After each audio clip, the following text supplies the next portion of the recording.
इस YouTube channel पे आपका स्वागत है। ये वीडियो जैक बोर्ड के क्लास 7 के विद्यार्थियों के आगामी ऐसे 2 की परीक्षा जो 2 अप्रैल से शुरू हो रही है उसको ध्यान में रख के बनाया गया है।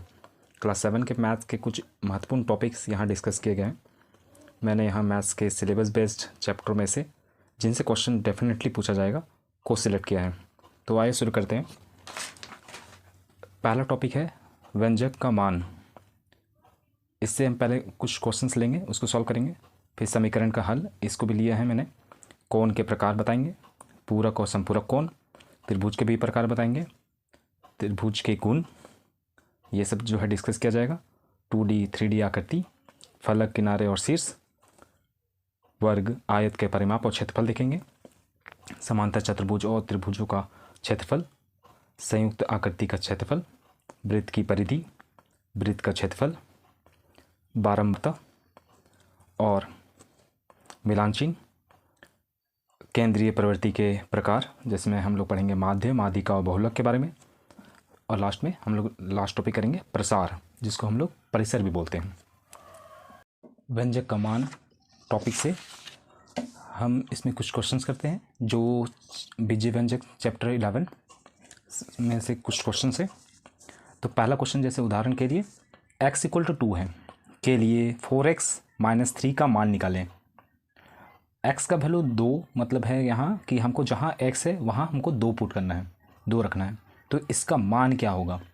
4x - 3 मतलब जैसे यहाँ 4x की जगह हमको 2 रखना है, तो ये कुछ साइन नहीं है तो इसके बीच में वो गुना का साइन है, तो यहाँ हम 2 रखेंगे। -3 हम ये दोनों को मल्टीप्लाई कर देंगे, 4 × 2 = 8, 8 - 3 तो ये हो जाएगा 5।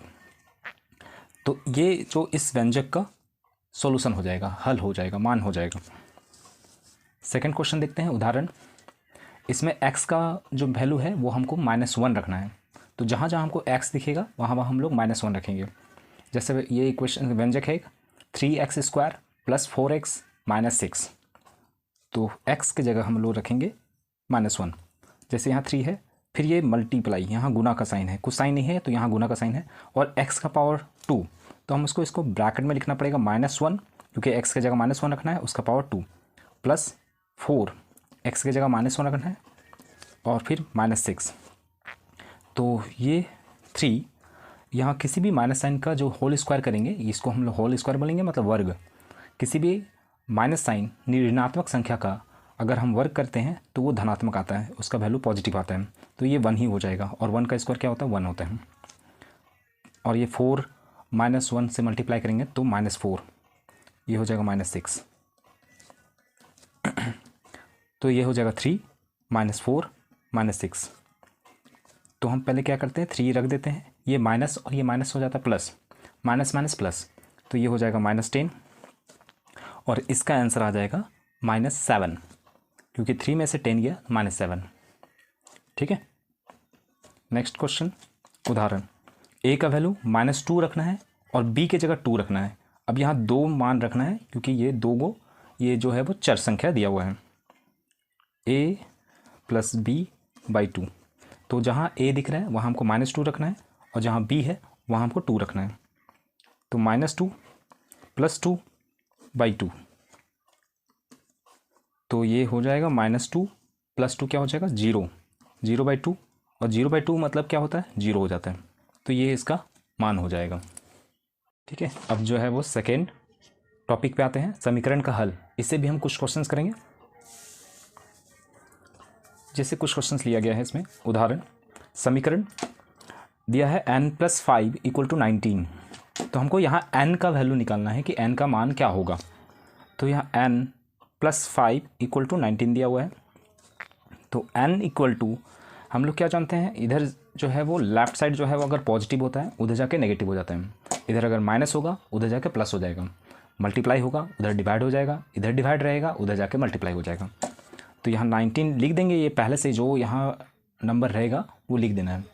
यहाँ प्लस साइन है वो इधर जाके माइनस हो जाएगा, तो -5 हो जाएगा ये, और 19 में से 5 गया तो ये 14 हो जाएगा आंसर। 2x - 3 = 15, 2x - 3 = 15। इसमें क्या करना पड़ेगा, हमको x का मान निकालना है, तो इसको हम लोग पहले लिखेंगे अभी जो उसके साथ प्लस या माइनस में कोई नंबर होता है उसको पहले हटाते हैं। तो इधर पहले से क्या है, वो 15 है, ये इधर माइनस साइन है, वो उधर जाके प्लस हो जाएगा, +3। तो 2x = हो जाएगा, ये ऐड करेंगे तो ये 18। तो x का मान क्या हो जाएगा, x = अब यहाँ x के साथ कुछ नहीं है तो वो गुना में है। तो जब बताया गया है कि ये गुना में रहता है, उधर जाके वो भाग हो जाता है। तो 18/2 हो जाएगा। हम इसको काट देंगे, 2 × 2 और 2 9 बार में 18 हो जाता है। तो इसका आंसर हो जाएगा 9। ठीक है, नेक्स्ट क्वेश्चन आते हैं। उदाहरण 5m + 3 = 3m - 21। इसमें हमको m का मान ज्ञात करना है कि क्या होगा। तो देख रहे हैं यहाँ कि पहले तो एक ही जगह इक्वेशन में x था, इधर तो था नहीं। यहाँ देख रहे हैं कि m यहाँ जो है चर संख्या यहाँ भी है और यहाँ भी है। तो क्या करना होगा, तो हमको यहाँ इस क्वेश्चन में सारा चर संख्या को एक साइड लगेंगे और अचर संख्या को एक साइड ले जाएंगे। तो 5m यहाँ लिखेंगे। यहाँ देख रहे हैं कि 3m है जो इधर से प्लस में है, यहाँ प्लस में है, कुछ साइन नहीं है आगे, तो ये प्लस साइन है। जब ये इधर आएगा तो -3m होगा। इधर क्या है पहले से देख रहे हैं, -21 देख रहे हैं, और इधर जो है वो +3 है, वो उधर जाएगा -3। हम लोग क्या किए, यहाँ चर संख्या को एक साइड ले आए और अचर संख्या जो 3 था, 21 अचर संख्या बोलते हैं, जिसका मान जो है वो हमेशा निश्चित रहता है, चर संख्या जिसका मान बदलते रहते हैं। तो हम चर संख्या को इधर ले आए और अचर संख्या को इधर ले आए। अब यहाँ देख रहे हैं 5m में से 3m माइनस करना है, तो ये बचेगा 2m = -24। क्यों, माइनस माइनस प्लस, और हम 21 और 3 को ऐड करेंगे 24 होगा। और साइन किसका लगाते हैं, जो बड़ा होता है। तो यहाँ दोनों ही साइन माइनस है, तो किसी भी साइन एक लगा देना है, माइनस साइन। m का वैल्यू हमको निकालना है, तो m के साथ यहाँ देख रहे हैं 2 गुना में है, तो उधर जाके वो भाग हो जाएगा। तो -24/2 काट देंगे, 2 × 2 और 12 बार में जो है 24 हो जाता है। तो आंसर क्या आ जाएगा, -12। साइन देना भूलना नहीं है, -12। 3 ब्रैकेट में फिर है x - 4 = 4 3 + x। अब यहाँ 2 पद हैं और ये भी 2 पद हैं, और उसके साथ जो है वो बाहर में है। तो ये जो 3 बाहर में है, ये उस पहले पद और दूसरे पद दोनों से वो गुना होगा। कुछ साइन नहीं है यहाँ भी गुना का साइन है। तो हम पहले इसको सॉल्व करते हैं, इस जैसा स्टैंडर्ड मतलब इस जैसा इक्वेशन हम लाने का कोशिश करेंगे, उसके बाद सॉल्व करेंगे। तो पहला हो जाएगा 3, जब x के साथ गुना होगा तो 3x। ठीक है, ये पहले इसके साथ गुना होता है और फिर इसके बाद इसके साथ गुना होता है। तो 3 जब 4 के साथ गुना होगा तो हम 12 तो हो जाएगा, लेकिन वो प्लस होगा या माइनस होगा। तो यहाँ 3 प्लस में है और 4 माइनस में है। तो 3 4 जो 12, लेकिन वो -12, क्योंकि प्लस माइनस माइनस = 4। यहाँ भी 3 के साथ गुना होगा और x के साथ भी गुना होगा। तो 4 3 जा 12 प्लस, क्यों होगा प्लस, क्योंकि ये भी प्लस ये भी प्लस, 4x 4 × x 4x। अब फिर से देख रहे हैं यहाँ कि यहाँ भी चर संख्या है और यहाँ भी चर संख्या है। तो दोनों चर संख्या को एक साइड लाएंगे और अचर संख्या को एक साइड ले आएंगे। तो 3x, ये देख रहे हैं 4x है, इधर लाएंगे वो प्लस में है, इधर आके वो माइनस हो जाएगा, -4x। इधर वो 12 है, पहले से वो जो यहाँ रहेगा वो लिख देना है पहले। यहाँ माइनस साइन है, ये इधर जाके प्लस हो जाएगा 12। अब यहाँ देख रहे हैं 3x में से 4x माइनस कर रहे हैं, तो छोटा में से बड़ा माइनस हो रहा है, तो यहाँ माइनस में आंसर आएगा क्योंकि प्लस माइनस माइनस होता है और हमको करना है, और साइन किसका देना है, जो बड़ा है। तो यहाँ 4x बड़ा है, तो ये हो जाएगा 3x में से 4x गया तो -x होगा, -1 लिखने की जरूरत नहीं है, = ये हो जाएगा 24। अब देख रहे हैं कि x का वैल्यू 24 -x का वैल्यू 24, तो x = हो जाएगा -24।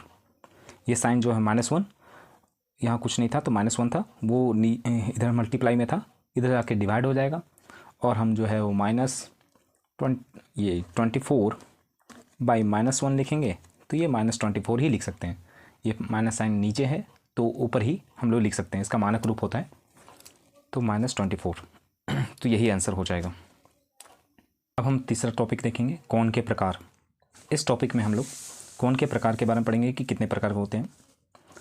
तो ऐसे तो बहुत सारे प्रकार होते हैं, लेकिन हम लोग मेनली जो है क्लास 7 के लेवल पे 3 प्रकार के पढ़ेंगे। एक है न्यून कोण। अब ये न्यून कोण क्या होता है? जिस कोण का मान 0 डिग्री और 90 डिग्री के बीच का होता है। 0 डिग्री से बड़ा होगा और 90 डिग्री से छोटा होगा, तो हम उसे न्यून कोण कहते हैं। फिर न्यून कोण हो गया, ये यहाँ होता है 90 डिग्री, तो 90 और 0 के बीच का नंबर, ठीक है, का मान न्यून कोण। समकोण, समकोण एकदम जो है वो 90 डिग्री के बराबर हो। समकोण, जिस कोण का मान 90 डिग्री के बराबर होता है, ये जो साइन है ये 90 डिग्री का साइन है। जिस कोण का मान 90 डिग्री के बराबर होता है उसे हम लोग समकोण कहते हैं। नेक्स्ट आते हैं अधिक कोण। तो 3 प्रकार के ही होते कोण। अधिक कोण, तो अधिक कोण से समझ में आ रहा है कि 90 डिग्री से ज़्यादा होगा। ये 90 डिग्री से ज़्यादा, और 180, ये जो पूरा एक लाइन है, एक रेखा है, ये पूरा 180 डिग्री वो बनाता है। 0 डिग्री से 180, तो जो और यहाँ बीच में जो है वो 90 डिग्री है। जो 90 डिग्री से छोटा होगा वो न्यून कोण होता है, और 90 डिग्री के बराबर होता है वो समकोण होता है, और 90 डिग्री से बड़ा और 180 से छोटा तो वो अधिक कोण होता है।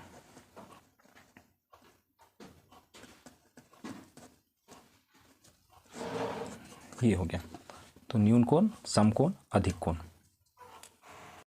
टॉपिक 4, जिसमें हम लोग पूरक और संपूरक कोण के बारे में जानेंगे। पूरक कोण के बारे में पहले हम लोग जानते हैं। पूरक कोण वो युग्म होता है, मतलब युग्म मतलब जोड़ा होता है, कोणों का जोड़ा, जिसका अगर हम योग करेंगे, दोनों को जोड़ेंगे, वो 90 डिग्री के बराबर हो जाए, तो हम उसे पूरक कोण कहते हैं। उदाहरण के लिए जैसे 45 डिग्री और 45 डिग्री, ये दोनों जुड़कर जो है वो 90 हो जाता है, तो ये 45 डिग्री का पूरक कोण क्या हो जाएगा? 45 हो जाएगा। जैसे 30 डिग्री प्लस 60 डिग्री, दोनों को जोड़ेंगे तो वो 90 डिग्री हो जाता है। तो अगर हम बोलेंगे 30 डिग्री का पूरक कोण क्या है? 60 डिग्री है, और 60 डिग्री का पूरक कोण क्या है? 30 डिग्री है। क्यों? तो पूरक कोण का एक युग्म है, मतलब 30 और 60 एक युग्म है, वो एक दूसरे का पूरक कोण है, ठीक है। युग्म मतलब जोड़ा है, दोनों एक पूरक कोण है, जिसका योग करेंगे तो 90 आ जाता है। तो उसी तरह एक एग्जाम्पल है 10 डिग्री। अगर 10 डिग्री का अगर हम पूरक कोण बात करेंगे तो निकालेंगे कैसे? 10 डिग्री का पूरक कोण इक्वल टू 90 में से माइनस कर देना है 10 डिग्री को, तो वो 80 डिग्री आ जाएगा। ये समझ में आ रहा है? ये 90 से अगर हम 10 को माइनस करेंगे 80 हो जाएगा, तो 80 का अगर पूरक कोण बोलते हैं तो 10 डिग्री हो जाएगा। तो 20 डिग्री का अगर हम पूरक कोण का बात करेंगे इक्वल टू हो जाएगा 90 माइनस 20 डिग्री, तो वो 70 डिग्री हो जाएगा, ठीक है। अब आते हैं हम लोग संपूरक कोण। संपूरक कोण सिंपल ही मतलब पूरक कोण के समान ही है। इसमें ये भी एक जोड़ा होता है, कोणों का जोड़ा होता है, 2 कोणों का जोड़ा। तो यहाँ हम लोग जो है जिसका मान अगर हम दोनों को जोड़ देंगे तो वो 180 डिग्री के बराबर हो जाता है। जैसे अगर बात करेंगे 120 डिग्री प्लस, तो हमको क्या जोड़ना पड़ेगा? तो 180 मतलब 120 डिग्री का हम संपूरक कोण निकालते हैं। संपूरक कोण का अगर बात करेंगे तो 180 में से 120 डिग्री को घटा देना है, तो आंसर हो जाएगा 60 डिग्री। तो पूरक में था दोनों का जोड़कर 90 आ जाए, दोनों को जोड़कर, और संपूरक में क्या है? 2 कोणों को जोड़कर 180 आ जाए, तो 120 का संपूरक कोण क्या हो जाएगा? 60 डिग्री, और 60 डिग्री का संपूरक कोण क्या हो जाएगा? 120 डिग्री। उदाहरण के लिए और एक ले लेते हैं 50 डिग्री। 50 डिग्री का अगर पूछता है संपूरक कोण क्या होगा? संपूरक कोण, तो यहाँ जो हो जाएगा वो 180 में से 50 को माइनस कर देना है, 130 डिग्री, ठीक है। संपूरक कोण हो जाएगा 130 डिग्री। अब नेक्स्ट टॉपिक देखते हैं त्रिभुज के प्रकार। त्रिभुज के प्रकार जो है यहाँ 2 आधार पर होते हैं। एक तो है वो कोण के आधार पर,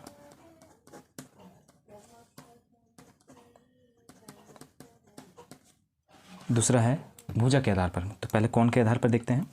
तो कोण के आधार पर जिस तरह कोण के प्रकार होते हैं, न्यून कोण, समकोण, अधिक कोण, उसी तरह त्रिभुज को भी 3 भागों में विभाजित किया गया है। न्यून कोण त्रिभुज पहला है, न्यून कोण त्रिभुज। तो जैसा नाम से समझ में आ रहा है कि ऐसा त्रिभुज जिसमें सभी कोण, 3 कोण ही संभव है एक त्रिभुज में, तो न्यून कोण, सभी जो है कोण न्यून कोण हो तो उसे हम लोग न्यून कोण त्रिभुज कहते हैं। समकोण त्रिभुज, ऐसा त्रिभुज जिसमें एक कोण समकोण हो, मतलब समकोण मतलब 90 डिग्री हो, तो समकोण त्रिभुज कहलाता है। एक त्रिभुज में दो समकोण हो ही नहीं सकते। क्यों नहीं हो सकते? क्योंकि जैसे ही एक समकोण बनाते हैं, यहाँ भी अगर हम एक समकोण बना दें तो वो सीधा चला जाएगा, तो ये हम समांतर रेखा मिल जाएगा जो आपस में कभी नहीं मिलेगा, और मिलेगा नहीं तो त्रिभुज का निर्माण नहीं करेगा। तो दो न्यून कोण होना ही चाहिए। तो एक और फिर लास्ट है अधिक कोण त्रिभुज, जिसमें नाम से ही समझ में आ रहा है कि एक कोण अधिक कोण होगा। यहाँ भी जो है दो कोण अधिक कोण हो ही नहीं सकता। क्यों नहीं हो सकता? क्योंकि यहाँ भी अगर अधिक कोण बनाए तो ये एक इधर जा रहा है, एक इधर जा रहा है, त्रिभुज का निर्माण नहीं करेगा। तो यहाँ भी जो है दो कोण न्यून कोण होना चाहिए। तो ये इसे कहेंगे हम लोग अधिक कोण त्रिभुज।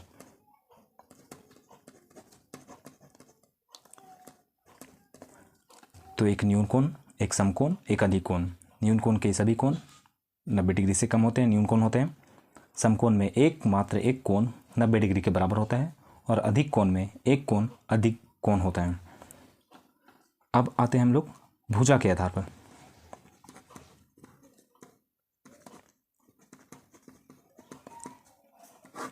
भुजा के आधार पर, तो भुजा के आधार पर जो है अगर हम बात करेंगे, एक विद्यार्थी को त्रिभुज बनाने के लिए दिया जाता है तो वो अलग अलग तरह का त्रिभुज बना सकता है। एक हो सकता है कि वो एक भुजा को अलग तरीके से, ये हो सकता है कि वो तीनों भुजा, क्योंकि त्रिभुज के 3 भुजा होते हैं, तीनों भुजा को वो अलग अलग मान का बनाता है। एक हो सकता है स्टूडेंट कि वो दो भुजाओं को समान और एक भुजा को छोटा वो बनाता है। तो ये भुजा बराबर हो गया, और ये भुजा को अलग बना रहा है। और एक ऐसा स्टूडेंट हो सकता है कि जो है वो तीनों भुजा को बराबर बना रहा है। तो ये सबका नाम अलग अलग त्रिभुज हम लोग पुकारेंगे, इस तरह अलग अलग नाम से पुकारेंगे। तो पहला जो हो जाएगा जिसमें एक भी भुजा एक अपने किसी भी भुजा के समान नहीं है, तो हम लोग उसे विषम बाहु त्रिभुज बोलते हैं। विषम बाहु त्रिभुज। तो जिस त्रिभुज में किसी भी भुजा का मान समान नहीं होता है या सभी असमान होता है, वहाँ क्वेश्चन में लिखा रहेगा कि ऐसा त्रिभुज का नाम बताइए जो जिसकी सभी भुजाएं जो है असमान होती है, तो उसे हम लोग क्या कहते हैं? तो विषम बाहु त्रिभुज हो सकता है। ऐसा देगा कि कोई ऐसे त्रिभुज का नाम बताइए जिसमें दो भुजा बराबर होता है, दो भुजाओं का मान जो है वो समान होता है, तो उसे हम लोग द्वि मतलब सम मतलब समान, द्वि बाहु मतलब भुजा होता है, समद्विबाहु त्रिभुज कहते हैं। और तीसरा जो है वो सभी भुजा बराबर है, तो समबाहु हो जाएगा। समबाहु मतलब सभी भुजा जो है वो, बाहु मतलब भुजा, सभी भुजा जो है समान है, तो समबाहु त्रिभुज। ठीक है। और एक स्पेशल तरह का एक त्रिभुज होता है जिसमें एक समकोण भी होता है और समद्विबाहु भी होता है, तो उसे हम लोग बोलते हैं समद्विबाहु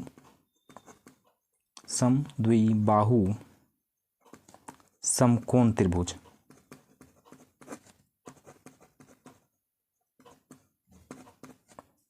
समद्विबाहु समकोण त्रिभुज ये एक विशेष तरह का त्रिभुज है जिसमें ये दोनों को मिला दिया गया है। एक है कोण के आधार पर जिसमें समकोण को मिलाया गया, और समद्विबाहु त्रिभुज को मिलाया गया।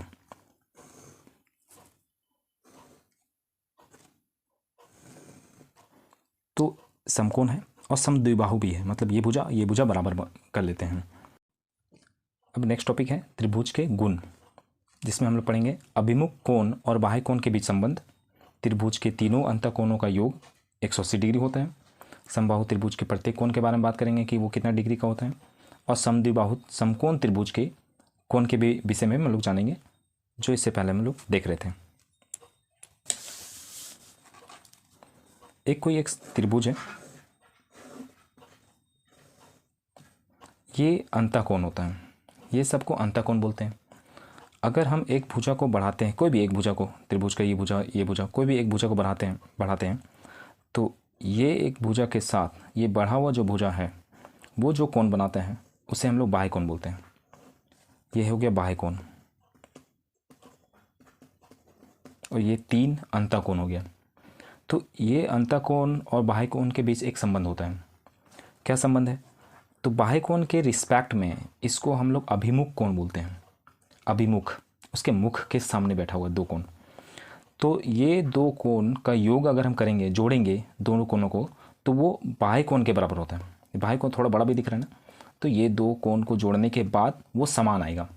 मतलब अगर हम बात करेंगे कि ये 100 तो 90 से हम छोटा ही लेते हैं, 80 डिग्री है और ये 70 डिग्री है, तो 150 डिग्री हो गया। तो ये भी देखा जाएगा कि ये भी 150 डिग्री होता है। तो यहाँ से हम लोग बात कर सकते हैं कि बाह्य कोण जो होता है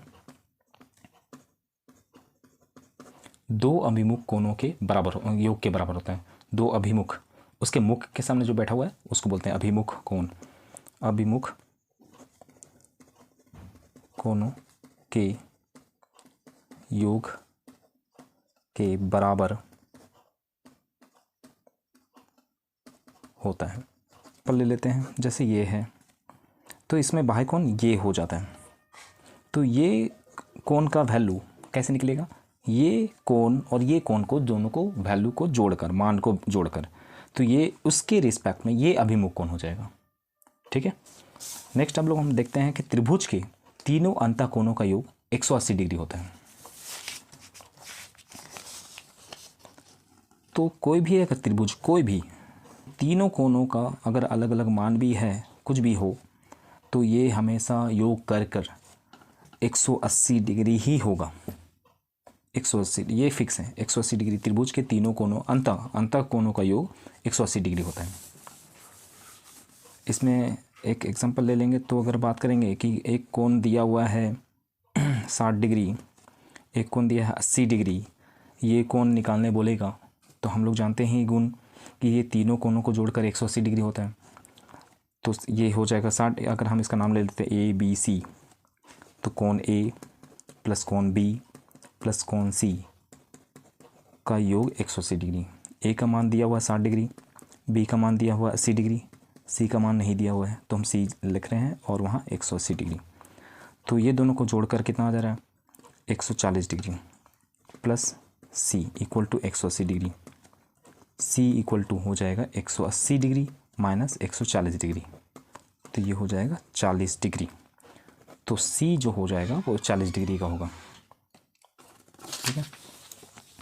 नेक्स्ट हम लोग एक गुण को देख रहे हैं, समबाहु त्रिभुज के कोण। यहाँ समबाहु, ये बहुत इंपॉर्टेंट है। समबाहु त्रिभुज के कोण के विषय में बता देंगे। समबाहु हम लोग जान चुके हैं कि तीनों बाहु जो है वो सेम रहेगा। अब इसका कोण क्या होता है? तो तीनों ही बराबर होते हैं। समबाहु त्रिभुज के तीनों कोण बराबर होते हैं। क्यों बराबर होते हैं? एक गुण है कि कोई भी एक त्रिभुज है जिसमें ये भुजा बराबर होगा तो उसके सम्मुख कोण बराबर होते हैं। ये कोण और ये कोण बराबर होते हैं।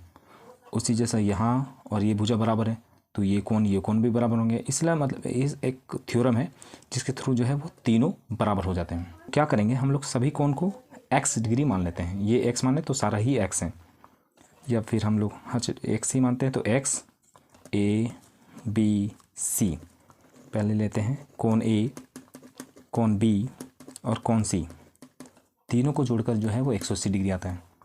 A का मान x डिग्री है, x है, C भी मतलब B भी x है और C भी x है, इक्वल टू 180 डिग्री। तो ये हो जाएगा 3x इक्वल टू 180 डिग्री। अब x इक्वल टू क्या हो जाएगा? तो x इक्वल टू हो जाएगा 180 डिग्री। यहाँ पहले ही हम लोग कर चुके हैं, ये गुना में है, इधर आके वो भाग हो जाएगा। 3 से काटेंगे, 3 छः 18, ये आ जाएगा 60 डिग्री।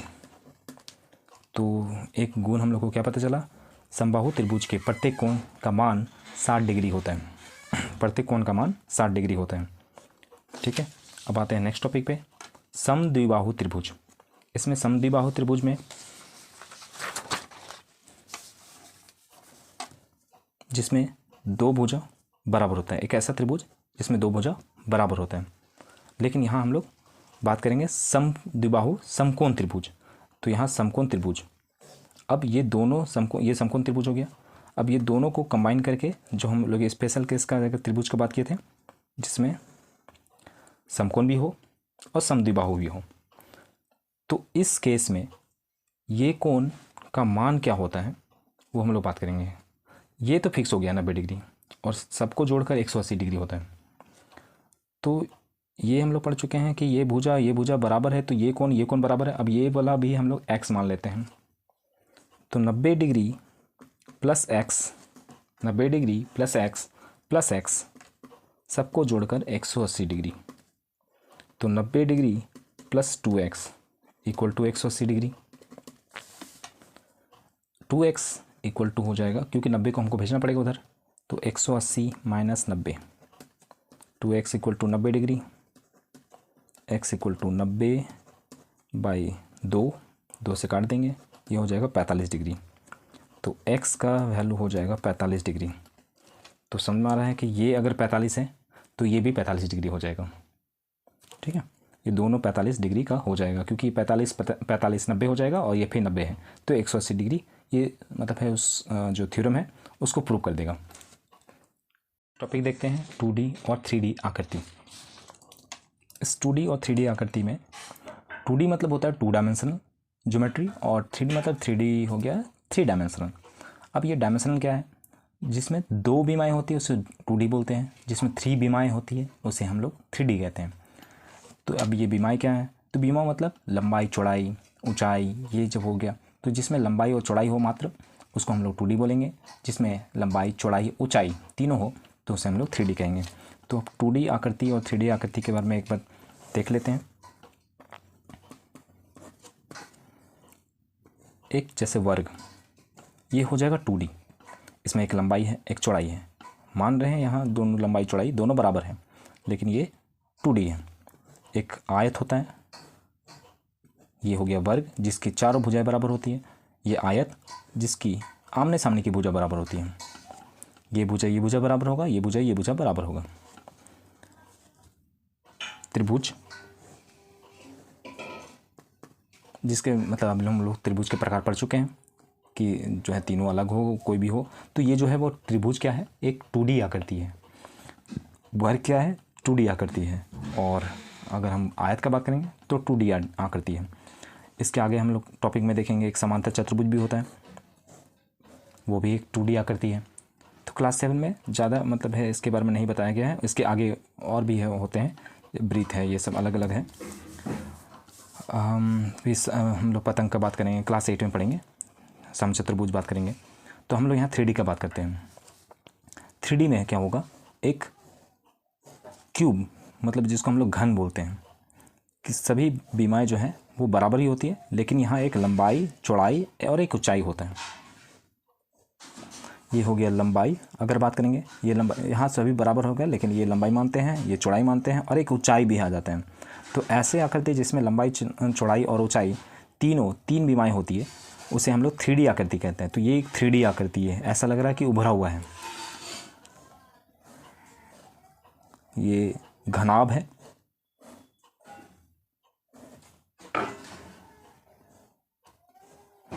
इसमें भी एक लंबाई चौड़ाई और एक ऊंचाई होता है। ये हो गया, सबका नाम पहले लिख लेते हैं। ये हो गया वर्ग, आयत, त्रिभुज,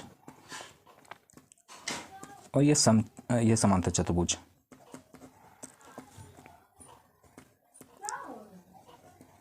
आगे के टॉपिक में हम लोग इसके परिमाप और क्षेत्रफल के बारे में बात करेंगे। ये त्रिभुज में ये हो गया घनाभ, क्लास 7 में शंकु भी पढ़ना है, आकृति सिर्फ देखना है बस। आकृति, ये शंकु जो जोकर की टोपी या बर्थडे टोपी जो भी बोलेंगे, तो ये शंकु की आकृति का होता है। बेलन, जो सिलेंडर होता है वो बेलन की आकृति को मतलब सिलेंडर इंग्लिश में बोलेंगे। और कोई भी जो है वो कागज़ को अगर मोड़ देंगे तो ये सिलेंडर का आकृति ले लेगा, बेलन का आकृति हो जाएगा बेलन। और गोला,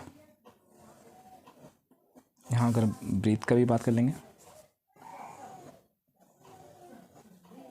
ये 2D आकृति है। वृत्त में ये केंद्र होता है, ये परिधि होता है, ये त्रिज्या होता है। इसके बारे में तो विषय में बात करेंगे नेक्स्ट वाला टॉपिक में। अभी पहले आते हैं गोला। गोला जो है वो भी एक 3D आकृति है। क्यों? थोड़ा उभरा हुआ लग रहा है, मतलब गेंद जो होता है वो गोला के आकृति का है। तो ये सब जो है वो 2D आकृति है और ये 3D आकृति है।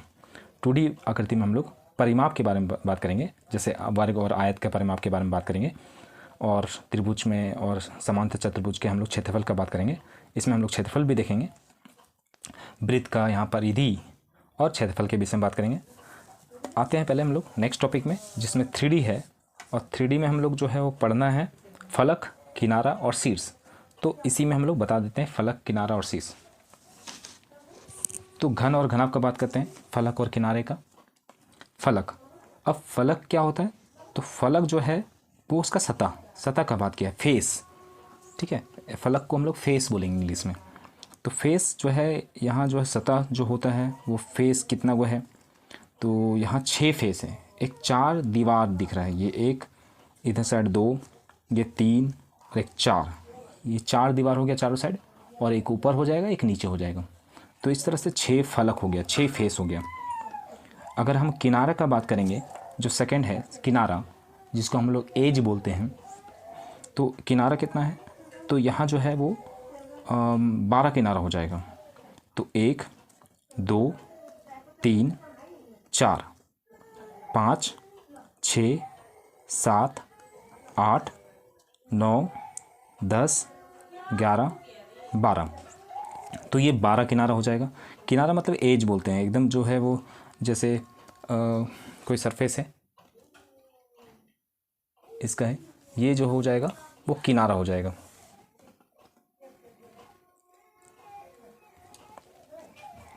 नेक्स्ट आते हैं शीर्ष। अब ये शीर्ष कहाँ है? ये जो रेखाएं हैं जहाँ पे वो मिल रही है, ये शीर्ष है। ये बिंदु जो है वो शीर्ष है। तो ये मिल रही है, तो कितने सारे जो है वो शीर्ष हो गए? तो 1 2 3 4, जिसको हम लोग कोना भी बोल सकते हैं। तो 1 2 3 4 5 6 7 और ये 8। तो 8 शीर्ष हो जाते हैं। तो अगर हम फलक का बात करेंगे तो मतलब 6 फलक हो जाएंगे। 6 फलक, चारों दीवार। अगर हम अपने कमरे को देखो तो चारों दीवार होगा, और एक ऊपर वाला जो छत होगा और एक नीचे वाला सतह होगा। तो इस तरह से 6 फलक हो गया, 6 फेस हो गया। अगर हम किनारे का बात करेंगे तो साइड मतलब है एकदम जो है वो ये वाला पार्ट को देखो, तो चारों दीवार का जो है ये पार्ट होगा। 1 2 3 4, ऊपर में 5 6 7 8, फिर नीचे फिर 9 10 11 12। और अगर हम शीर्ष की बात करेंगे तो 1 2 3 4 5 6 7 8। तो घन में फलक हो गया, और अगर बात करें किनारा और शीर्ष। फलक जो है वो घन में 6 होता है, किनारा 12 होता है, शीर्ष 8 होता है। सेम टू सेम जो है वो घनाभ में भी सेम है। यहाँ भी जो है वो 6 फलक होते हैं, 1 2 3 और ये 4, चारों दीवार हो गया, और एक ऊपर एक नीचे। तो 6 फलक हो गया। फलक मतलब ये सतह, ठीक है। तो 6 फलक हो गए। और अगर हम किनार का बात करेंगे तो ये एक किनारा, 2 3 4 5 6 7 8 9 10 11 12, ये हो जाएगा किनारे। और शीर्ष कितना क्या होंगे? 1 2 3 4 5 6 7 8, ये शीर्ष हो जाएंगे। तो फलक, किनारा और शीर्ष के विषय में पढ़ना था। नेक्स्ट टॉपिक देखते हैं, वर्ग आयत के परिमाप और क्षेत्रफल। तो वर्ग का क्षेत्रफल और वर्ग का परिमाप पहले, और वर्ग का क्षेत्रफल, और फिर आयत के परिमाप और आयत का क्षेत्रफल के विषय में पढ़ना है। तो वर्ग हम लोग जान चुके हैं, ये एक 2D आकृति है जिसकी चारों भुजाएं बराबर होती हैं। ये चारों भुजाएं जो है वो बराबर होती है। चतुर्भुज तो हम लोग जानते ही है, 4 भुजाओं से घिरी बंद आकृति को चतुर्भुज कहते हैं। तो ऐसा चतुर्भुज है जिसमें सभी भुजाएं जो है, चारों भुजाएं बराबर होती है, वो वर्ग हो जाता है। अब वर्ग का परिमाप मतलब क्या होता है? परिमाप मतलब होता है परि मतलब परिता मतलब चारों ओर। तो चारों ओर का माप, ये जो चारों ओर का माप होगा, अगर हम एक रिबन रखें, एक कोई रस्सी रखते हैं और यहाँ से चिपकाते जाते हैं, इस पे चिपकाएं और ये इसके चिपकाएं, इस तरह से चिपकाते जा रहे हैं, और जब उसको खोलेंगे, यहाँ से चिपका दिए हैं, अब उसको लेस को खोलते हैं, रस्सी को खोलते हैं, तो वो कितना लंबा होगा, कितना बड़ा होगा, वही उसका परिमाप हो गया। एक कोई एक सरफेस है या कोई एक खेत है जिसके चारों जो है वो बाड़ लगाना है। अब ये बाड़ वाला क्वेश्चन बहुत बार देते हैं, बाड़ लगाना है। बाड़ मतलब होता है बाउंड्री, तो बाउंड्री लगाना है तो वो बाउंड्री कितना लंबा होगा। तो हम लोग पूरा एक बार मेज़र ऐसा नहीं करेंगे कि हम लोग पूरा घूम के वो मेज़र कर रहे हैं, तो उसके लिए हम लोग परिमाप निकालते हैं। परिमाप क्यों? अगर ये भुजा हमको पता चल जाएगा तो 4 से, क्योंकि हम लोग सभी जानते हैं कि ये चारों भुजा बराबर है, तो अगर हम 4 से गुना कर देंगे तो वो पूरा लेंथ निकल जाएगा यहाँ तक, तो वही उसका परिमाप बोलते हैं, चारों ओर का माप। तो वर्ग का परिमाप के बारे में बात करते हैं। वर्ग का परिमाप, अगर इसको हम लोग 5 सेंटीमीटर मानते हैं तो ये पूरा कितना हो जाएगा, कितना सेंटीमीटर होगा? तो 5 सेंटीमीटर, 5 सेंटीमीटर, 5 सेंटीमीटर, 5 सेंटीमीटर, सभी 5 सेंटीमीटर होगा। तो हम यहाँ पूरा 5 5 5 4 बार नहीं जोड़ के सीधा 4 गुना 5 करते हैं, 20 सेंटीमीटर का वो लेंथ हो जाएगा। तो यहाँ से एक फॉर्मूला बन जा रहा है 4 गुना भुजा, मतलब भुजा कुछ भी हो, बस भुजा को 4 से गुना कर देना है, वो उसका परिमाप निकल जाएगा, 4 इंटू भुजा। ये था वर्ग का परिमाप। यहाँ हम लोग क्षेत्रफल के बारे में बात करते हैं। क्षेत्रफल, वर्ग का क्षेत्रफल। तो वर्ग का क्षेत्रफल क्या समझ में आता है? ये जितना जगह घेरा है, ये पूरा पार्ट, ये कितना जगह घेरा हुआ है, वही उसका क्षेत्रफल हो जाएगा। कि कितना हम एक खेत में कितना फसल लगा सकते हैं, कितना एरिया पे फसल लगा सकते हैं, कितना घास लगा सकते हैं, कितना जगह पे घर बना सकते हैं, जो भी है उसका क्षेत्रफल हो जाएगा। ये पूरा जो है क्षेत्रफल। अब क्षेत्रफल निकालने के लिए अगर हम एक बॉक्स बनाते हैं और इसमें अगर हम इस तरह करते हैं और अगर बोलेंगे कि पूरा को काउंट किए बिना हमको बताना है कि ये कितना बॉक्स उसमें बना, तो बस हम ये काउंट करते हैं 1 2 3 4, इधर से 4, 1 सेंटीमीटर का अगर 4 है बॉक्स, इधर जो है 1 2 3 3 हो जाएगा, तो यहाँ 3 है, तो बस हम 4 को 3 से गुना कर देते हैं, 4 तिया 12। तो ये पूरा बॉक्स में मतलब एक बॉक्स में 12 बॉक्सेस बना हुआ है, ठीक है। तो ये उसका क्षेत्रफल हो जाता है। तो उसी तरह हम इसमें भी हम क्षेत्रफल का बात करेंगे, भुजा गुना भुजा, बस ये भुजा को इस भुजा से गुना कर देना है, तो वही उसका क्षेत्रफल हो जाएगा। तो अगर हम वर्ग का क्षेत्रफल का बात करेंगे जिसमें 5 सेंटीमीटर का अगर भुजा है तो 5 सेंटीमीटर इंटू 5 सेंटीमीटर, तो उसका क्षेत्रफल हो जाएगा 25 सेंटीमीटर। लेकिन यहाँ स्क्वायर लगाना पड़ेगा। अब ये स्क्वायर क्यों? सेंटीमीटर सेंटीमीटर सेंटीमीटर स्क्वायर हो जाएगा, तो हम सेंटीमीटर का स्क्वायर देख के हम समझ आएंगे कि वो क्षेत्रफल है। तो क्षेत्रफल का हमेशा जो इकाई होता है जिसको यूनिट बोलते हैं वो सेंटीमीटर स्क्वायर होता है। और अगर हम परिमाप की बात करेंगे तो परिमाप क्या है? एक लंबाई ही है। तो 4 बार जोड़ो, 5 बार जोड़ो, सेंटीमीटर सेंटीमीटर, 6 सेंटीमीटर को 6 बार जोड़ो, 7 बार जोड़ो, कुछ नहीं, वो सेंटीमीटर में ही यूनिट आएगा, जो उसका इकाई होगा वो सेंटीमीटर होगा। क्षेत्रफल हमेशा सेंटीमीटर स्क्वायर। एक उदाहरण देख लेते हैं। 8 सेंटीमीटर लेते हैं, एक भुजा का वर्ग है, भुजा का वर्ग, भुजा वाला वर्ग। अब इसका हमको परिमाप भी निकालना है और क्षेत्रफल भी निकालना है। तो परिमाप क्या हो जाएगा? सीधा 4 इंटू भुजा, ये उसका फॉर्मूला हो जाता है, 4 इंटू भुजा, तो 4 इंटू 8 सेंटीमीटर, तो 8 चौक 32 सेंटीमीटर हो जाएगा। और क्षेत्रफल कितना होगा? क्षेत्रफल बोलता है क्षेत्रफल, तो क्षेत्रफल हो जाता है भुजा स्क्वायर, भुजा गुना भुजा, ये इसको हम लोग भुजा स्क्वायर बोलते हैं या भुजा गुना भुजा। तो यहाँ 8 सेंटीमीटर का भुजा है इंटू 8 सेंटीमीटर का भुजा है, तो 8 को 8 से गुना करेंगे 64 सेंटीमीटर स्क्वायर, ये उसका क्षेत्रफल हो जाएगा। इसमें हम लोग देख लेते हैं आयत का भी।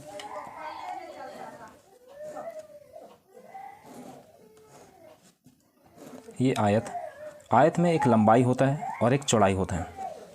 अब ये लंबाई सेम होगा और ये चौड़ाई सेम होगा, ठीक है। इसमें था कि सभी बराबर था, लेकिन इसमें जो है ये और ये समान होगा, ये और ये अपोजिट होगा, मतलब ये और ये समान रहेगा। तो यहाँ भी हम लोग परिमाप के बारे में बात करेंगे। तो परिमाप भी क्या होगा कि ये लंबाई, पूरा लंबाई यहाँ से यहाँ तक वो कितना लंबा होगा, कितना लंबा बाउंड्री बना सकते हैं, उसको हम ये लोग परिमाप बोल देंगे। तो परिमाप, तो अगर हम बिना फॉर्मूला से पहले करते हैं तो ये L प्लस ये B प्लस ये L प्लस ये B तो यहाँ देख रहे हैं कि दो गो एल जो है सेम है, एल प्लस एल। चर संख्या का हम लोग जानते हैं योग कैसे करते हैं, तो ये जो है चर संख्या ही है, तो L plus L 2l plus B 2b। अब देख रहे हैं यहाँ जो है 2 जो है दोनों में है, तो हम 2 कॉमन ले सकते हैं, तो 2 कॉमन ले लेंगे तो यहाँ बचेगा l प्लस बी।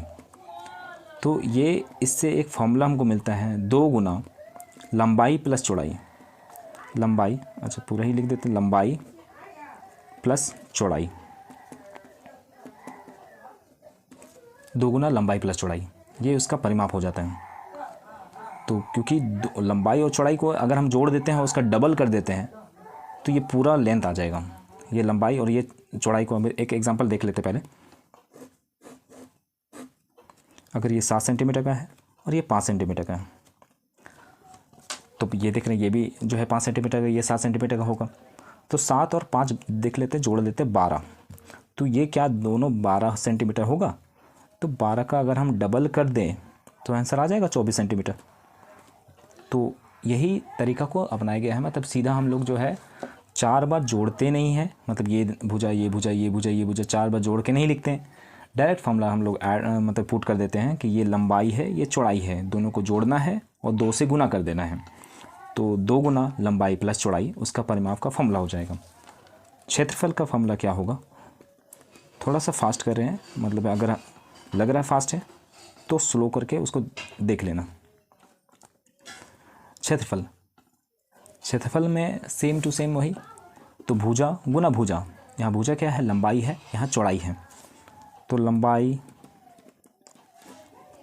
गुना चौड़ाई, तो लंबाई गुना चौड़ाई, ये उसका क्षेत्रफल हो जाता है। फॉर एग्जांपल अगर हम इसका क्षेत्रफल अगर निकालना चाहते हैं तो यहाँ लंबाई 7 सेंटीमीटर है और चौड़ाई 5 सेंटीमीटर है, तो 7 × 5 = 35 हो जाता है। अब यहाँ यूनिट क्या हो जाएगा, सेंटीमीटर स्क्वायर होगा, क्योंकि ये क्षेत्रफल है और क्षेत्रफल का इकाई सेंटीमीटर स्क्वायर होता है। ठीक है, तो क्षेत्रफल अगर बात करेंगे तो लंबाई गुना चौड़ाई। एक बार रिवीजन, वर्ग का परिमाप 4 गुना भुजा, क्षेत्रफल अगर बात करेंगे तो भुजा गुना भुजा, ये आयत का परिमाप 2 गुना लंबाई प्लस चौड़ाई, और क्षेत्रफल लंबाई गुना चौड़ाई। आते हैं नेक्स्ट टॉपिक, समांतर चतुर्भुज और त्रिभुज का क्षेत्रफल। समांतर चतुर्भुज, अब ये समांतर चतुर्भुज पहले होता क्या है, तो एक ऐसा चतुर्भुज जिसकी आमने सामने के भुजा समांतर होते हैं, सम्मुख भुजा समांतर होती है। अब समांतर क्या है, समान अंतर के साथ ये आगे बढ़ते जा रही है, ये आगे पीछे जो है वो बढ़ा सकते हैं, तो जो कभी भी अनंत तक जो है वो अभी मिलती ही नहीं है। समांतर रेखाएं ऐसे होते हैं, अगर हम इसको आगे बढ़ाते हैं, इसको आगे बढ़ाते हैं ये, तो ये कभी भी नहीं मिलेगी, क्योंकि ये समांतर रेखा है, समान अंतर के साथ वो आगे बढ़ रही है। ये जो दोनों के बीच का गैप है वो यहाँ भी सेम है और यहाँ भी सेम है, तो कभी मिलेगी नहीं। तो समान अंतर रेखाएं इसी के कहते हैं। यही जो है 2 जोड़ा इधर से, मतलब एक जोड़ा इधर एक जोड़ा इधर, दोनों मिलके जो है एक समांतर चतुर्भुज का निर्माण कर रही है। अब इस समांतर चतुर्भुज का क्षेत्रफल कैसे निकलेगा, तो ये इसका क्षेत्रफल का फॉर्मूला होता है आधार गुना ऊंचाई। समांतर चतुर्भुज का क्षेत्रफल इक्वल टू आधार गुना ऊंचाई, ये आधार कहते हैं और उसके बीच का ये ऊंचाई होता है। तो आधार और ऊंचाई जो भी दिया रहेगा समांतर चतुर्भुज, अगर उसका ऊंचाई दिया है, यहाँ से यहाँ तक का ऊंचाई दिया है, और एक कोई भी आधार दिया है जिस पे वो खड़ा है, इसको आधार बोलते हैं।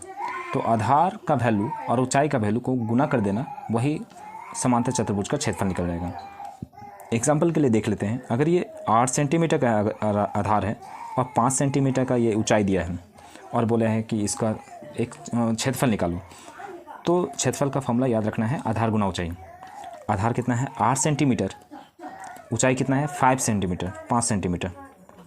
तो 8 को 5 से गुना करना, 8 × 5 = 40 सेंटीमीटर स्क्वायर, क्योंकि यह क्षेत्रफल निकाल रहे हैं, और 8 × 5 गुना कर देना, 8 × 5 = 40 सेंटीमीटर स्क्वायर, ये इसका वैल्यू निकल जाएगा।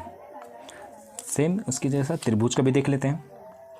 त्रिभुज, 3 भुजाओं से घिरी बंद आकृति को त्रिभुज कहते हैं। तो त्रिभुज का अगर हमको क्षेत्रफल निकालना है तो यहाँ भी एक ऊंचाई होगा, ठीक है। तो त्रिभुज और ये आधार होगा, ये आधार होगा, ये ऊंचाई होगा। तो त्रिभुज का क्षेत्रफल का फॉर्मूला क्या होता है? त्रिभुज का क्षेत्रफल होता है 1/2 आधार गुना ऊंचाई।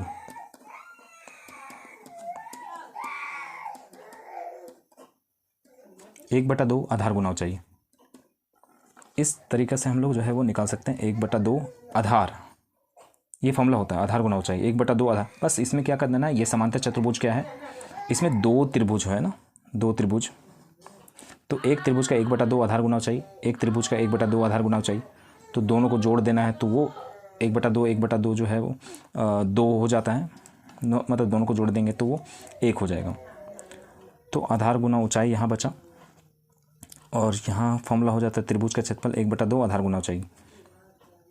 8 सेंटीमीटर का अगर ये आधार है और ये सेम ही मानते हैं 5 सेंटीमीटर का अगर ऊंचाई है, तो वो 1/2 आधार है 8 सेंटीमीटर और ये 5 सेंटीमीटर। तो 2 से काट देना, अगर ये इवन नंबर होगा, सम संख्या होगा, आराम से कट जाएगा। 2 1 2 हो गया, 2 चौका 8 हो गया। अब क्या देख रहे हैं, 4 पंचे 20 सेंटीमीटर स्क्वायर, ठीक है। 20 सेंटीमीटर स्क्वायर हो जाएगा त्रिभुज का क्षेत्रफल। तो त्रिभुज का क्षेत्रफल और समांतर चतुर्भुज का क्षेत्रफल याद रखना है। त्रिभुज का क्षेत्रफल हो जाता है आधार गुना ऊंचाई, और समांतर चतुर्भुज का क्षेत्रफल हो जाता है 1/2 आधार गुना ऊंचाई त्रिभुज का क्षेत्रफल, और समांतर चतुर्भुज का क्षेत्रफल हो जाएगा आधार गुना ऊंचाई, ठीक है। नेक्स्ट टॉपिक करेंगे। नेक्स्ट टॉपिक का बात करते हैं तो संयुक्त आकृति का क्षेत्रफल। अब ये संयुक्त आकृति का क्षेत्रफल क्या है? संयुक्त आकृति मतलब अगर हम लोग आयत पढ़े, वर्ग पढ़े, त्रिभुज पढ़े, समांतर चतुर्भुज पढ़े, और ये सबको आकृति को मिला के अगर किसी आकृति कोई बनाता है और उसका क्षेत्रफल पूछता है, जैसे फॉर एग्जांपल एक ये देख रहे हैं, एक आयत है और यहाँ पे एक हम त्रिभुज बना देते हैं, और यहाँ पे अगर हम एक वर्ग बना देते हैं तो एक आकृति हमको मिल रहा है। तो बोलेगा इसका क्षेत्रफल क्या है? तो यहाँ से कुछ मान ले लेते हैं। 8 सेंटीमीटर ले रहे हैं, ये 3 सेंटीमीटर ले लेते हैं, 3 सेंटीमीटर लिए तो ये भी 3 सेंटीमीटर हो जाएगा। ये ले लेते हैं 4 सेंटीमीटर, यहाँ से ये भी यहाँ से तक हो गया 8 सेंटीमीटर। अच्छा, इसको हम लोग ले लेते हैं 4 सेंटीमीटर ही ले लेते हैं, तो ये 4 सेंटीमीटर, ये 4 सेंटीमीटर, ये 4 सेंटीमीटर, ठीक है। तो अब हम इसको इस आकृति में सबको सेपरेट करके देखना है। ये एक हमको दिख रहा है आयत, और आयत का क्षेत्रफल क्या होता है? लंबाई गुना चौड़ाई। तो लंबाई गुना चौड़ाई अगर करेंगे तो इसका क्षेत्रफल निकल जाएगा। ये एक हमको वर्ग दिख रहा है, वर्ग का क्षेत्रफल होता है भुजा गुना भुजा। तो भुजा गुना भुजा करेंगे, इसका क्षेत्रफल आ जाएगा। और यहाँ एक हमको त्रिभुज दिख रहा है, तो त्रिभुज का क्षेत्रफल करेंगे तो क्षेत्रफल का फॉर्मूला क्या होता है? 1/2 आधार गुना ऊंचाई। तो ये आधार यहाँ से यहाँ तक है 3 सेंटीमीटर का, और ऊंचाई जो है वो 4 सेंटीमीटर दिया हुआ है। तो और सारा जो क्षेत्रफल निकलेगा, सारा क्षेत्रफल को अगर हम जोड़ देंगे तो ये आकृति जो निर्माण हुआ है, ये आकृति जो दिया हुआ है, उसका क्षेत्रफल निकल जाएगा। तो इस आकृति का क्षेत्रफल अगर हम निकाल रहे हैं तो पहले तो हमको आयत का क्षेत्रफल, तो आयत का क्षेत्रफल, तो इसमें लंबाई है L × B लिखते हैं। लंबाई है 8 सेंटीमीटर और चौड़ाई है 3 सेंटीमीटर, 8 या 24 सेंटीमीटर स्क्वायर। फिर यहाँ वर्ग का क्षेत्रफल, वर्ग का क्षेत्रफल, तो वर्ग है भुजा गुना भुजा, मतलब A × A लिखते हैं, मान लेते हैं इसका भुजा A है तो A × A, तो 4 गुना 4, 4 चौक 16 सेंटीमीटर स्क्वायर। त्रिभुज का क्षेत्रफल,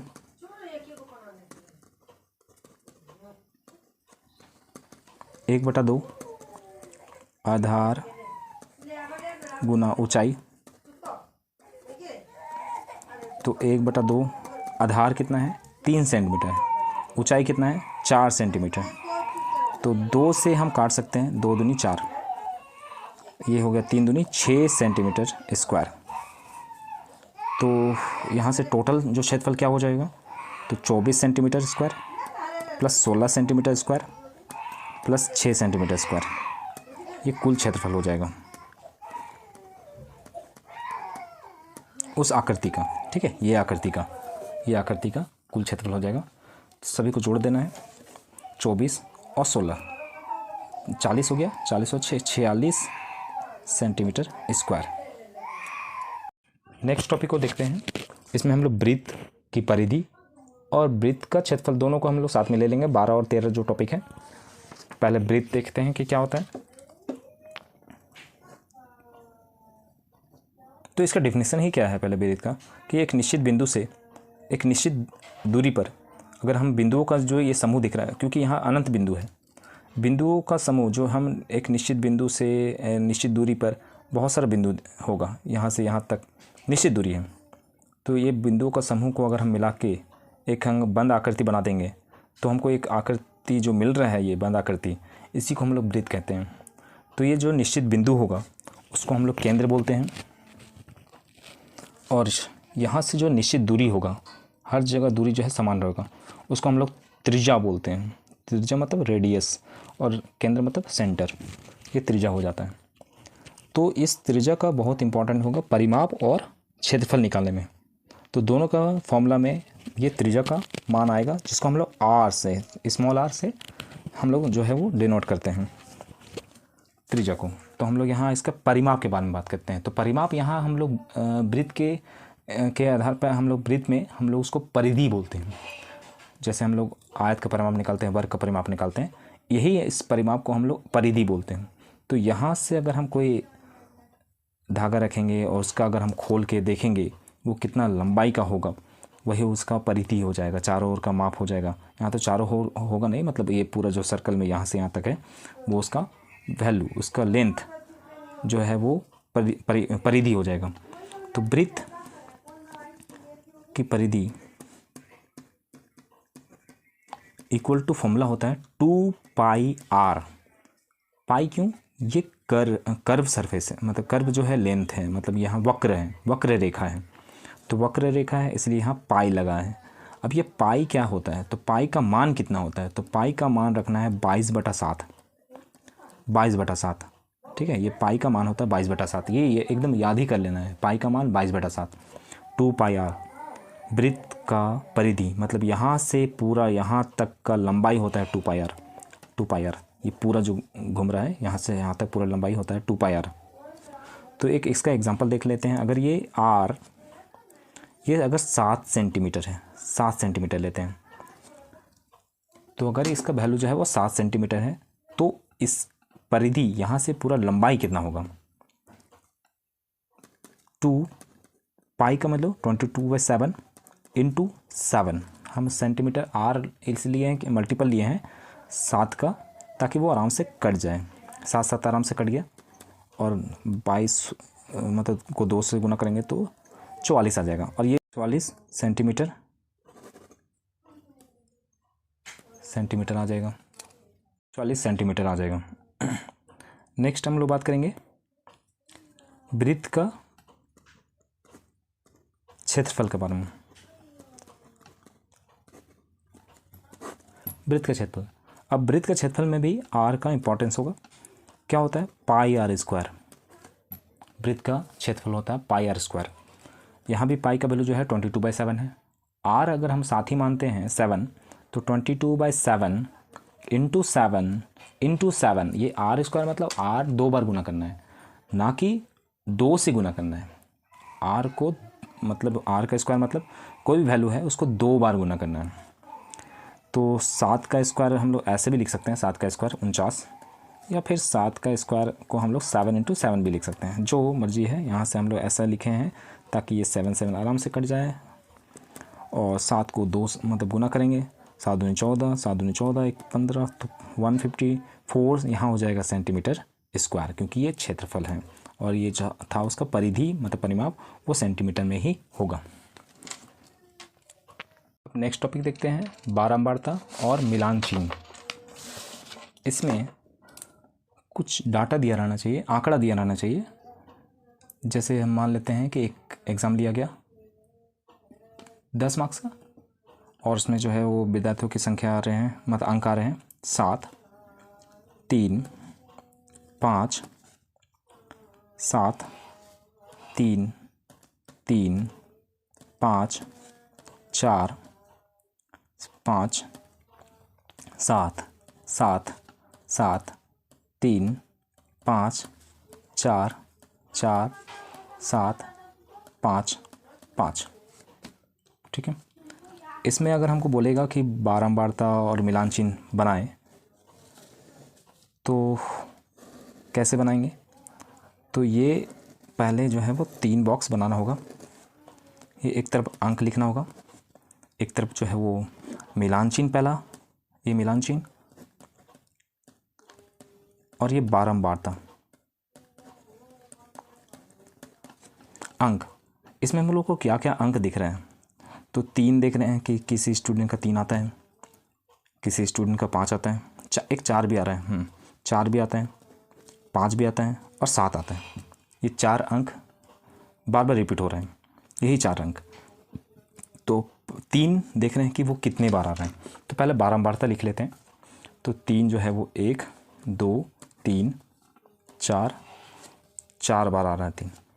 4 कितने बार आ रहे हैं? तो 1 2 3, ये 3 बार ही आ रहा है। 5 कितने बार आ रहा है? तो 1 2 3 4 5 6, 6 बार आ रहा है, तो ये 6 बार आ रहा है। 7 कितने बार आ रहे हैं? तो 1 2 3 4 5 6, ये भी 6 बार आ रहे हैं। अच्छा, इसको हम एक और बढ़ा देते हैं, 7 और एक 8 ले लेते हैं, 8 बार आ रहे हैं। समझाने के लिए कि मिलान चिन्ह जो है वो बाद में समझ में आए। तो 3 जो है वो 4 बार आ रहा है, 4 बारंबारता है, तो इसका मिलान चिन्ह बनाते हैं। 4 डंडा खींचना है, 1 2 3 4, 4 3 बार आ रहा है तो 3 1 2 3। 5 6 बार आ रहा है, तो इसको कैसे बनाते हैं? 1 2 3 4। अब यहाँ 6 बार हम नहीं खींच लेंगे, 1 2 3 और ये 4 हो गया, एक 5, ये 5 का ग्रुप होता है, ऐसे काट देना, 4 होगा और ये काट देना है, 5 हो जाएगा और एक 6, ये 6 हो गया।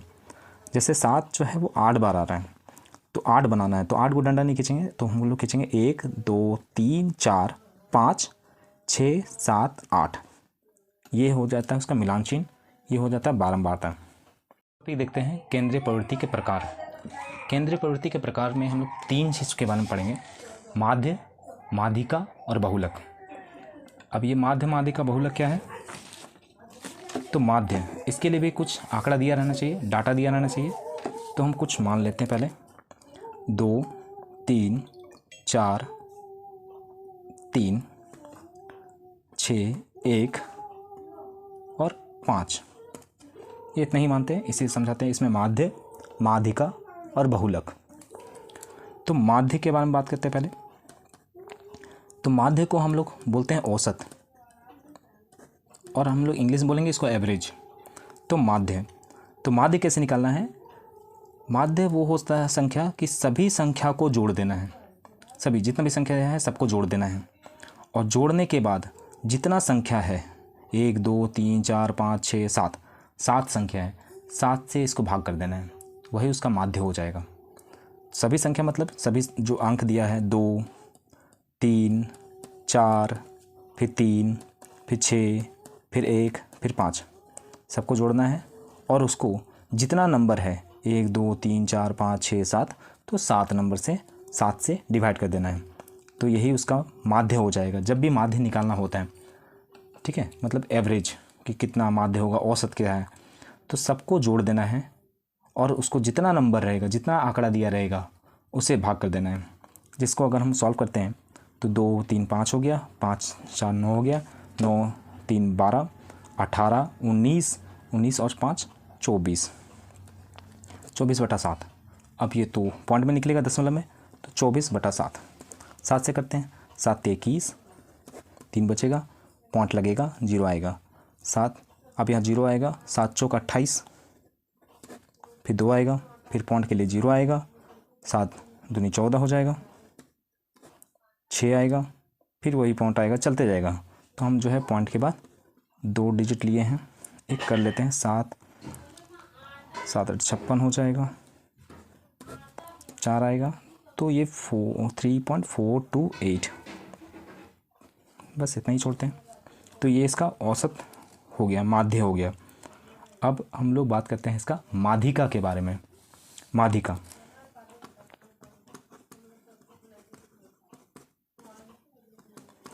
इस आंकड़े का माध्यिका क्या होगा? तो माध्यिका मतलब बोलता है कि इसके बीचों बीच जो संख्या आएगा उसको बोलते हैं माध्यिका।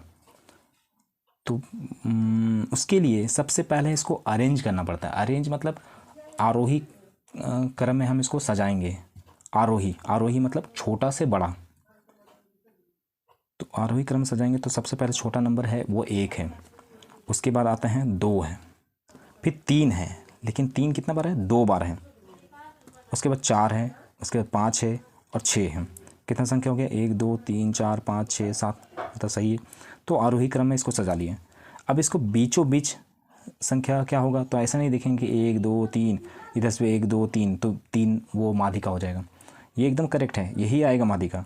लेकिन इसके निकालने का तरीका होता है कि 1 2 3 4 5 6 7, ये जो 7 है ये विषम संख्या है।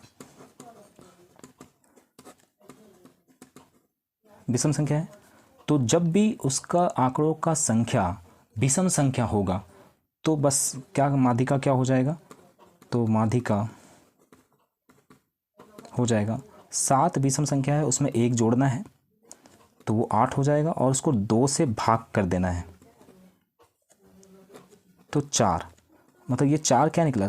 वो मान नहीं निकला। ये मतलब 4 मतलब चौथा टर्म, चौथा मतलब है फोर्थ वाला जो वैल्यू होगा वही उसका माध्यिका निकलेगा। ये जो निकलेगा 7 नंबर है, 7 + 1 करना 8, 8/2 हो जाएगा। मतलब है हम लोग काट के उसको 4, चौथा पद मतलब है, चौथा पद में क्या आंसर आएगा? तो 1 2 3 4, ये चौथा पद क्या है? 3 है, तो माध्यिका क्या हो जाएगा? 3। अगर हम और दूसरा देखेंगे कि अगर वो सम संख्या रहता तो क्या करते हैं। सम संख्या वाला भी एक उदाहरण ले लेते हैं। तो कोई मानते 1 2 है, 3 है, फिर 2 है, 4 है, 5 है और 6 मान लेते हैं और फिर 2 मान लेते हैं। तो कितना संख्या हो गया? और 1 भी मान लेते हैं। तो 1 2 3 4 5 6 7 8, 8 संख्या हो गया। अब हमको सबको इसका माध्यिका निकालना है तो पहले अरेंज करना पड़ेगा। तो 1 सबसे छोटा क्या है? आरोही क्रम सजाना होगा। तो ये पहले 1 हो गया, फिर उसके बाद 2 है, तो 2 3 वो है, 1 2 3 सजा लिए। फिर उसके बाद 3 है, फिर 4 है, फिर 5 है, फिर 6 है। ठीक है, सजा लिए। अब नेक्स्ट क्या करना है हम लोग को? इसका काउंट करके 8 आ रहा है, तो 8 जो है वो सम संख्या है। सम संख्या है तो सम संख्या में क्या करना होगा? तो 8/2 करेंगे। माध्यिका जो निकलेगा 8/2 वह पद जो होगा, और 8/2 + 1 वह पद होगा। दोनों पहले निकाल लेते हैं, उसके बाद हम बताते हैं कि क्या करना है। तो 8 संख्या रहेगा तो 8 + 2 सीधा करना है, सम संख्या रहेगा बटा 2 करना, तो चौथा पद मतलब फोर्थ पद।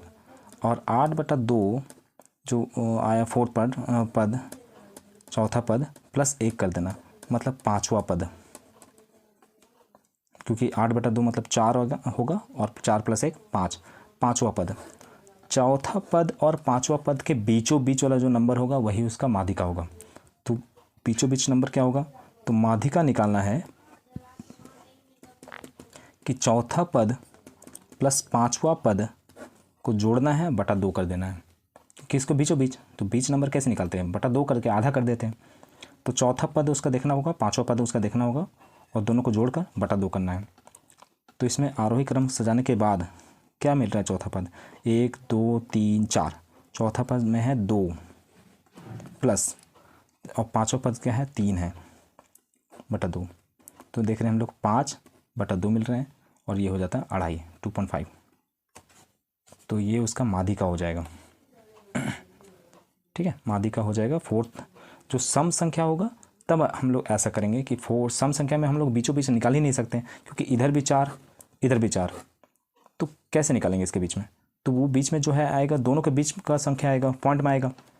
तो वो निकालने के लिए ये जो है चौथा पद, इसमें आरोही क्रम सजाने के बाद ये चौथा पद और पाँचवा पद को जोड़ना है और उसको बटा 2 कर देना है, तो दोनों के बीच का नंबर वो निकल जाएगा माध्यिका। अब हम लोग बहुलक के बारे में बात कर लेते हैं। तीसरा जो टॉपिक पढ़ना था बहुलक, इसमें ही बहुलक के बारे में बात करते हैं। तो आंकड़ा में बहुलक का मतलब होता है जो सबसे ज़्यादा बार, जिसका आवृत्ति बहुत बार है, अधिक है। जो कौन सी संख्या है जो बहुत बार आया है, ठीक है, संख्या ज़्यादा है।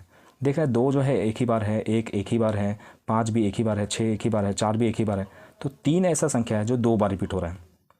तो जो भी संख्या का ज़्यादा बार आ रहा है, उसका वैल्यू, कौन सा संख्या जो है वो अधिक बार आ रहा है, वही उसका बहुलक हो जाएगा। तो इस आंकड़ा के लिए बहुलक जो हो जाएगा वो हो जाएगा 3। इस आंकड़ा के लिए हो गया। नेक्स्ट, इस आंकड़ा के लिए अगर बात करेंगे तो कौन सा संख्या जो है अधिक बार आया है, तो देख रहे हैं 2, 3 बार आ रहा है। तो इस आंकड़ा के लिए बहुलक जो हो जाएगा वो हो जाएगा 2। तो कुछ भी संख्या 1, 2 इस तरह से। अब मान लेते हैं जैसे यहाँ जो है 4 कर देते हैं, इसको 4 कर देते हैं। तो 4, ये 4 और ये 4, ये 4 बार आ रहा है, तो इसका जो है बहुलक 4 हो जाएगा। और एक एग्जांपल लेते हैं 2, 3, 4, 3। अब इसका बहुलक क्या हो जाएगा, क्योंकि 2 बार आ रहा है, 3 2 बार आ रहा है, तो 2 को बहुलक बोलेंगे या 3 को? तो यहाँ बहुलक दोनों को बोलेंगे, क्योंकि दोनों जो है रिपीट कर रहे हैं। तो 2 भी हो जाएगा, 3 भी हो जाएगा, दोनों बहुलक हो जाएगा। 2 और 3 दोनों हो जाएगा बहुलक। तो लास्ट टॉपिक है प्रसार, जिसको हम लोग परिसर भी बोलते हैं। ये भी आंकड़ा से संबंधित है। यहाँ भी आंकड़ा जो है वो इस तरह का दिया रहेगा।